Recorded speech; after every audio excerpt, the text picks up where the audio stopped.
மகாநதி அடுத்த வர எபிசோடில் பார்த்திங்க அப்படின்னா எல்லாமே காவேரி பர்த்டேவே நல்லபடியாக செலிப்ரேட் பண்ணிவிட்டு அதுக்கப்புறம் பார்த்திங்க அப்படின்னா காவேரியோட பொண்ணு காவேரியும் அதுக்கப்புறம் கங்காவோட பொண்ணு பார்த்திங்க அப்படின்னா 2 பேருமே ரொம்ப க்ளோஸ் ஆகிட்டாங்க. இதனால் பார்த்திங்க அப்படின்னா காவேரி நைட் இங்கேயே ஸ்டே பண்ணிக்கிட்டோன்னு சொல்லவும் சரி அப்படின்னு சொல்லிட்டு காவேரியை ஸ்டே பண்ண விட்டுட்டாங்க. இதனால் நைட்டு பார்த்திங்க அப்படின்னா அம்மாவும் பொண்ணு 2 பேரும் பார்த்திங்க அப்படின்னா ஒன்றா வந்து படுத்து ஜாலியாக தூங்குறாங்க.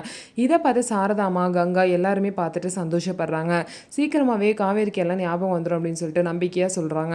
ஸோ இதுக்கப்புறம் பார்த்திங்க அப்படின்னா காலையில் விடிஞ்சோடனே காவேரி பார்த்திங்க அப்படின்னா குளிச்சுட்டு ஸ்கூலுக்கு கிளம்ப ஆரம்பிச்சிட்டாங்க. அதுக்கப்புறம் விஜய் பார்த்திங்க அப்படின்னா அவங்க பொண்ணு காவேரியை ஸ்கூலுக்கு கிளப்புறதுக்காக கூட்டிகிட்டு போகிறதுக்காக வந்திருக்காங்க. கங்கா யமுனா எல்லாம் இன்னொரு சைடு வந்து ஊருக்கு போயிட்டாங்க.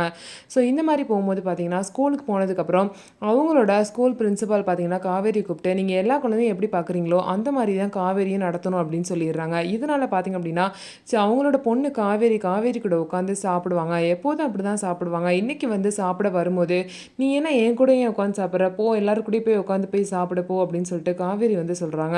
ஸோ அந்த மாதிரி பிரின்சிபல் சொன்னனால காவேரி போய் தனியாக சாப்பிட சொல்கிறாங்க. ஸோ இதுக்கப்புறம் என்னென்ன பிரச்சனைலாம் வரப்போகுது, எப்படி காவேரிக்கு பழசெல்லாம் ஞாபகம் வந்து விஜய் கூடயும் தன்னோட பொண்ணு காவேரி கூடயும் சேர போகிறாங்க அப்படின்னு சொல்லிட்டு வெயிட் பண்ணி நம்ம பார்க்கலாம். நம்ம வீடியோ உங்களுக்கு பிடிச்சிருந்தா நம்ம வீடியோவை லைக் பண்ணிவிட்டு பாருங்கள்.